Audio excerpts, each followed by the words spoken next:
I love that song by Karen Drucker. And it is so true. When we start our day on purpose, then we're living in divine intention. And I cannot help but wrap up this month, which had a lot of comings and goings when it comes to this monthly theme. When I think about it, though, the practice of becoming, that was this month. Becoming what? Well, becoming more of who you are. Becoming more of the real you. And when you do it, you'll know you're doing it. You'll know because you'll get feedback from the world. You'll move from a sense of trying to fit in and then being scolded for how often you don't fit in. When you shift this idea that I'm already an oak tree, I just happen to be an acorn, right? You're growing through some changes and it feels a little struggle-ish. But the way you know you're on track is because people tell you, wow, thank you for being you, because now you gave me permission to be me. You'll not get negative feedback like, oh, well, you're not good enough. So you see, when you are really being you, people can see it, and they're not going to try to attempt to tell you what you should look like. They're just going to give you shout outs for looking like you look. That's how you know. But I'll start at the beginning here, because the idea of the day is love as a daily commitment. What does love have to do with everything I just said? Becoming yourself? What if I told you love and grace and faith and all those high vibration energies, those are not feelings, those are your birthright. What? Yeah, think about it. You could cut it off and then you feel like, oh no, it's something I don't have. But if you don't cut it off, it's just there. But we don't trust that. We don't trust that. How could love, grace, faith, how could those be my default settings when clearly I'm looking around and I can see that life, it's not doing that. It's not very loving. It's not something I could have faith in, because if I don't worry about everything, then things might not work out. In fact, I'm hand in hand partaking in my destiny by making sure that I worry about everything, because if I don't worry about it, then it might not happen. These are the streams of thought that come to us unbid. We didn't ask for them, they're just here. It's the common way of thinking. But what if I told you that your birthright is love, very open-hearted action and connection and faith? Now, how do I know that? Because we have to work hard to not feel it. We grow up in a family, and I don't know about your family, depending on what family it was, it was either really easy or really hard to feel other people's feelings, to be connected with each other, to be what they call intuitives. Sometimes if you're an intuitive person, an intuitive child, you might be tempted to just go stay in your room, because when you're around your family, it might feel like, ugh. No, that wasn't necessarily me. I was the wild child, always dancing, always trying to clown around, and I was told to sit down and hush. That's sit down and shut up.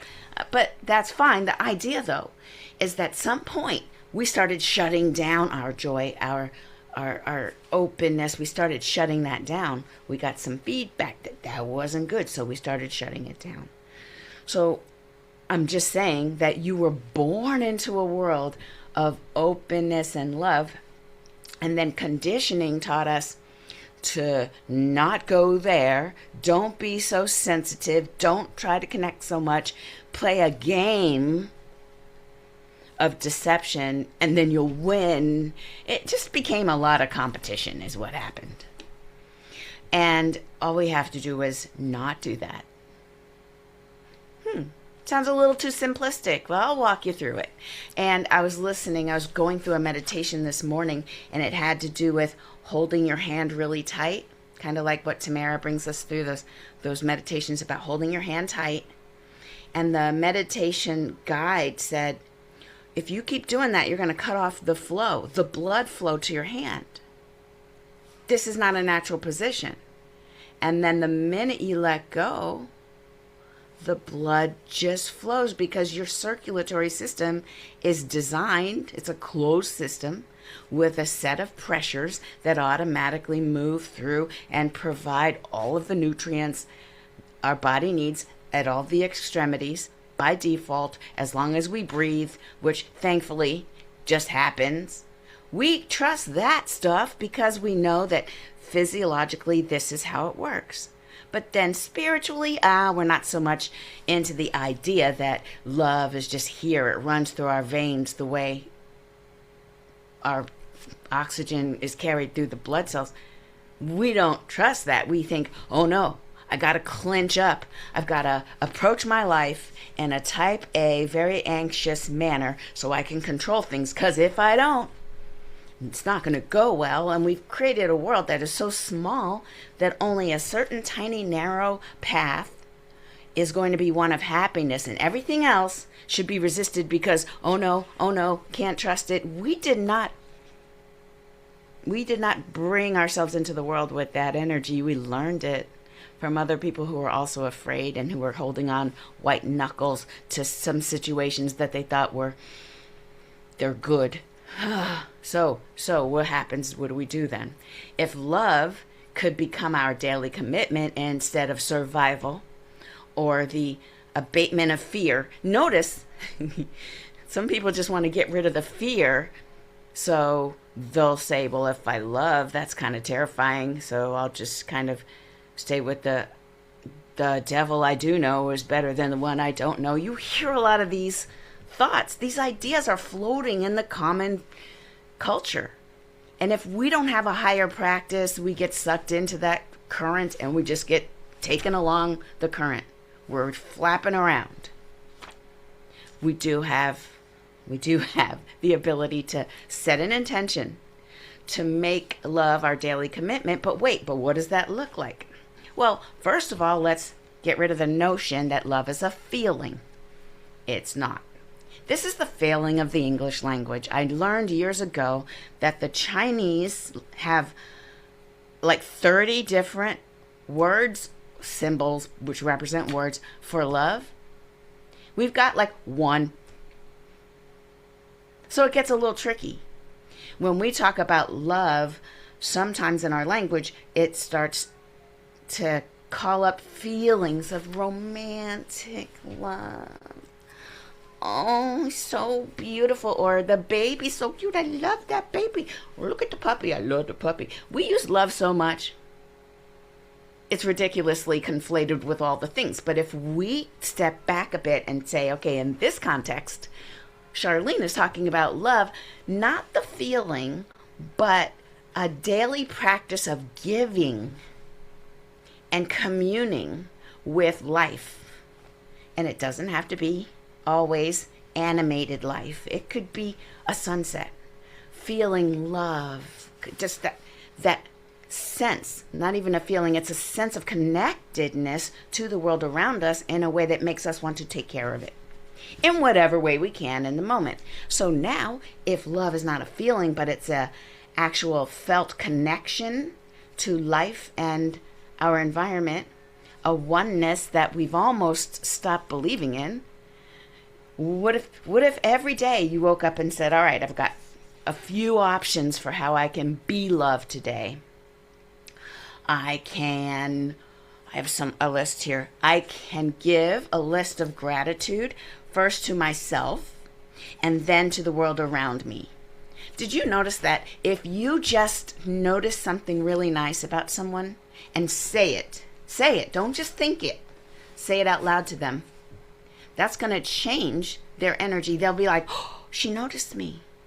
And it's a little tiny thing. You were already noticing it anyway. You just happen to say it out loud. That little extra step, that action is going to be one of connectivity. It's forming a connection rather than you're just observing life as if it were a Netflix movie. What are we doing? We're interacting. We're in the movie. We're in it. This is our show. So we get to lift people up when we can. Notice what they're doing that's good and comment on it. That's one. There's another one, an act of kindness that goes beyond just words. Maybe it's a smile. Maybe it's a nod. Sometimes when I'm walking my dog, I see the people across the street, depending on how much we give each other wide berth. When you have a dog and they have a dog, just like, separate. But sometimes it's a head up and sometimes it's a Notice people and acknowledge them. And if they return it, great. If they don't, that's fine. Here's another one. Meditation and prayer. Just connecting to who you are before you start your day. That changes you.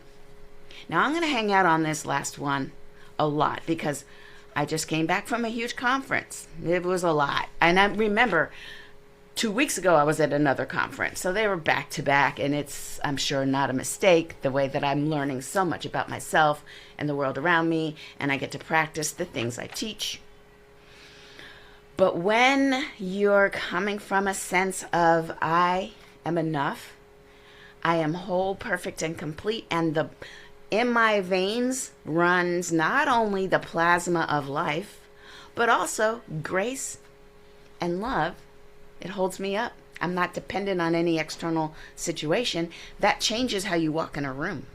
I'm telling you this because last year, when I was at the same convention, at the Google convention I'm referring to, I had a lot of angst and a lot of worry about what's next for me. Things were weird. There was a lot of things were changing.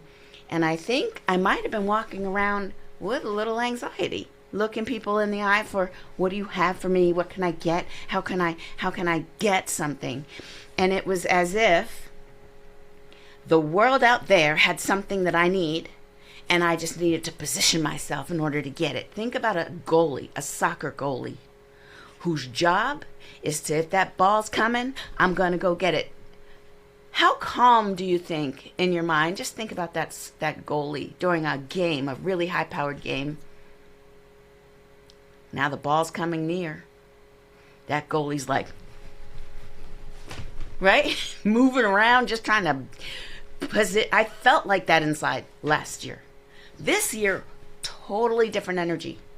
Now, Blake and I, my son, we had a conversation about why that might be and how I'm still not quite fully possessed as I thought. And I'll give you a story. I'm sure the story will probably come up. But the idea that a year ago, I was feeling like I need to catch my good. It could be coming from anywhere, and it's coming from out there to me, and I just need to be good enough, low enough, and agile enough, even with these knees, and catch that thing, because it's coming. And this year, I was kind of like, well, I'm here. How can I help?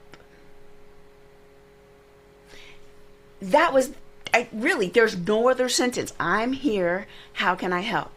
And then being fully present and helping the way I need to help in whatever situation. Of course, I had to do a couple sessions of training, and then there were a couple of sessions where people, I kid you not, and it's not a flex, I'm just telling you, that they were like lined up to meet me and say hi, and to say how, this is what's important, to say how me being me, let them be them at work. This is the feedback. This is how you know you're on the right track.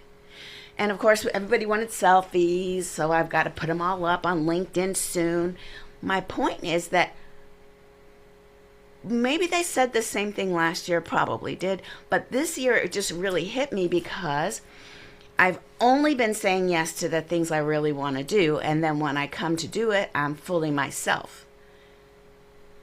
And I've told you this over the years. We've talked, and now it seems like the domino effect, the cascading effect of one person just being authentic in a way and not necessarily prescribed, following a prescribed path, carving one's own path based on one's own energy. We talk about it here. All of a sudden that seems to have been really great because people were getting up on the mic and talking about how they got promoted and now they're in the room and they're leaning in and they would have never tried it before. But then they saw something. I helped them see something by just being me. Now, I'm just teaching AI and IT. But what they saw was something deeper. And that's what I'm offering here. That when we wake up in the morning and we decide to, am I going to honor who I really am and just give voice to that, knowing that's the first act of love, is love of self, then showing up in the world authentically, and then just here to help. How can I help you? How can I serve in this moment? And I don't know what it's going to look like, but I'll give all that I can in this moment. Not trying to get something, because that's just like the goalie trying to get that ball. Instead, just like, come on. Either there is no ball or there are an infinite number of balls, but I don't have to do all that. It changed everything. So that's interesting to look back and see how one daily commitment over time compresses and expands to multiply out to others. And we talk about a ripple effect. We don't even know how far that ripple will go. But also, it's none of our business how far it goes. So to Blake and my conversation, he noticed something. He says, I was listening to you talk to Grandma, because I was there with my parents. Shout out to Dad's 92nd birthday. Woot, woot, go Dad. Sorry, had to celebrate you. So listen, Blake said, I heard you talking to your mother, and here's what I noticed. You were talking about your business, and you kind of sounded like a victim. And now, of course, I was mad at him because it was all his fault, and how dare you, and from your point of privilege, well, you're a man, and you never have to fight for your place at the table because you're a man, and they always just put you in the front of the table, and I have to fight. And these were the thoughts I thought of, and then I was like, wait, I think he's right. I think he's right, and here's why. I was speaking of different opportunities coming through my two training partners. I got two training partners. They equally put me out there, and that's currently the main source of my income.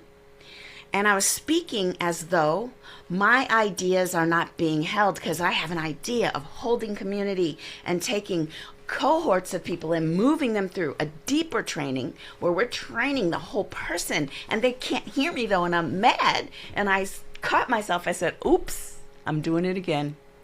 I'm speaking about my ideas as if they won't let me be me. Okay, shout out to the youngin'. He's right. I am speaking from a victim place. But I didn't really get it in the moment. I got it when I was standing in front of one of the little breakouts at the women networking session, and this lady stood up, and the leader of the thing, she stood up and said, remember in our training when we had the executive panel, and one of them said, if they don't make a place for you at the table, if there's no chair, bring your own chair and sit at the table. And then she continues on the microphone, and if they won't let you sit at the table at all, build your own table. And everybody was like, yay, yay. So I'm helping you see how I finally arrived at my next aha moment, which was, oh, okay, I get it. So if I'm sounding like I'm not in my power when I'm talking to my mom about, and they won't let me, and this one, and they don't, and I can't, and if that's sounding like a victim, it's because it is a victim, because I didn't realize that there's another thing I can do. If they won't let me, then I let me. I'm going to do it. Build your own table. So it was kind of cool, but also kind of scary. And that's how you know you're on your right path. And again, your mileage will vary. You're going to have different feelings about different points in your life. But remember the markers. You know you're on the right road. Even though you don't have the whole map of the whole journey, even though you can't even see around the corner, you can trust that the steps that you take are building the road that you're going down. Yeah, and the trust and the faith is running through my veins. It's already built in. I don't have to worry about, will I be able to breathe next month? I don't know if my lungs are going to expand. Girl, worry about something else. Your lungs are going to be fine. Move. And so now I'm like, okay. So remember the markers on the path. Way back when I was on the wrong road and it kept saying, turn back, wrong way. What it looked like was, you're not good enough. Why don't you be more this? Why don't you It just people telling me to sit down and shut up. And in that world, I thought maybe I'm too low on the rung of the ladder. Imagine the ladder leaning against the wall. I got negative feedback on the lower rungs. I decided maybe I should climb up higher on that same ladder. All I did was just get frustrated because no. So Stephen Covey says, sometimes when you're really struggling to climb a ladder, you should probably check to make sure it's leaning against the right wall. Facts. So I climbed down my ladder, I scurried, and I put it against the correct wall. And that's one of my feedbacks on the path is now they're saying, oh, jokes? Tell more jokes. Your energy, we love your energy. People lining up and saying, how do you do it? And then me having the courage to say, see, last year I said, oh, it's coffee. This year I said, because I have a spiritual practice, there's another side to me. Y'all don't see it because I think it's rude to talk about it in tech classes. But what you're seeing is an alignment of my head and my heart, and I'm living on purpose. I say these words and they're like, oh my God. They're like, they get it. I didn't get people running out the door because she got too woo-woo. They are leaning in and saying, tell me more. That is what changed this year. So people saying, how do you do it? Your energy is so great. My ladder's leaning against the correct wall, and I'm not being told to sit down and shut up. You're at work, stop chatting with everybody. I'm told, tell more jokes. Oh my God. And you're the only one. I can listen to you all day, and I now know tech. That's what they're telling me. So follow the yeses as long as it's a yes for you. If it's a yes for you and it's pissing them off, wrong wall, the right ladder. Change the wall, change the room you're in. If you love it, but everybody hates it, change the room. There's somebody who loves you. You just need to get in there with them. Now you're in the room where you're on a ladder and you love it, they love it, and then you're not climbing fast enough. Do you need to build your own table? I realize I have mixed several metaphors and I've tortured them all. I do apologize. But you get my point. You get my point. If you're going to be true to yourself, just check the feedback. Watch the room. Make sure it feels in alignment, not just for you, but for everybody who's there. And I think that creates a current on a river that you do want to be in. And then if you've ever gone on a lazy river, it's all about kicking back, not struggling, rolling with that current that is going in the direction that the divine put it in place. I didn't do this. But the way I blew up my inner tube and flopped on my bikini and jumped on it, yeah, I can definitely leverage this thing and use it so that I'm even more effective and so that everyone is elevated. Now, what you don't hear is a lot of isolation, learning in secret and doing things privately and not sharing. That's a recipe for disaster. We're here to share and grow and learn together in a blameless, compassionate environment where we're all being uplifted by each other's insights. So love is more than a feeling. It's a way of being. It's a way of showing up in the world. And it allows us to stop blocking our connections to others out of fear. With love, you're trusting in a higher love, not necessarily in human love, because that will always let you down. Humans love really messily. But if we let the divine love us first, then we're not looking to get. We're coming from a place of overflow, and we're looking to give. And then how can I help? And we give all we can, but never giving past our boundaries. Never giving in a way that makes ourselves feel like we're being compromised or like we're bargaining or somehow trying to gain favor. That's not the right kind of giving. Only give where you are led to give, where it feels like you're giving from the overflow, never more than that, because then it becomes, there can build some resentment and you'll start thinking, oh, this love game is not good. It's not for me. People just use me up. People can't use you if you don't let them use you, right? But yet part of us is here to be used. And only you can decide where that line is and communicate that line. The line will change, but hold that line wherever it is in the moment. I felt the need to say that for some reason. But finally, your revelation of who you're becoming will be rewarded. And I can say abundance in the form of checks, abundance in the form of other terms of wealth, friendship and community being the most palpable one. Because those people with a lot of money but no friends, they're real sick. I mean, just not only bodily sick, think that what is the dude who starts with an H? He had a bad time. Oh, he was just so rich but then couldn't buy health. That's what I mean. And so rabbit holes, rabbit trails, I do go down them. Anyway, so the point is, it's a revelation of becoming more of yourself. Love is you blooming into yourself. As long as you, the blooming one, have tapped in to your root.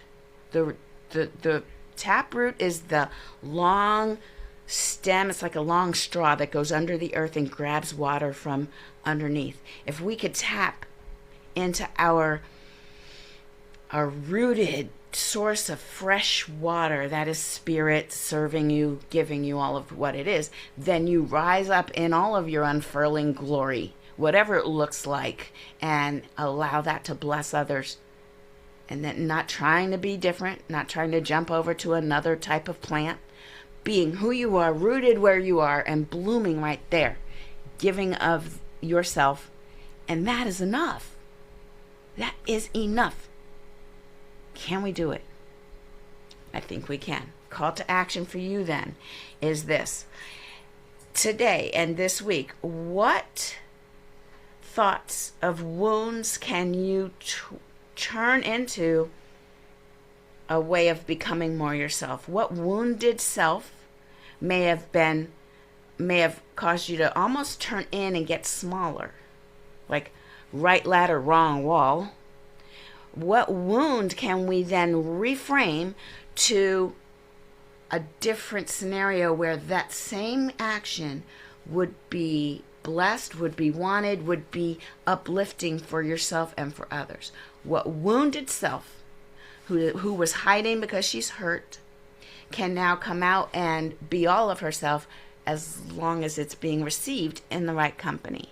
Only you know that, and just think about this from day to day this week as you decide every day, what act of loving kindness am I to be in the world? Okay? A couple things. What wound and what act of love? I can't wait to hear how you report back on this. I'm excited to see the unfolding of our community.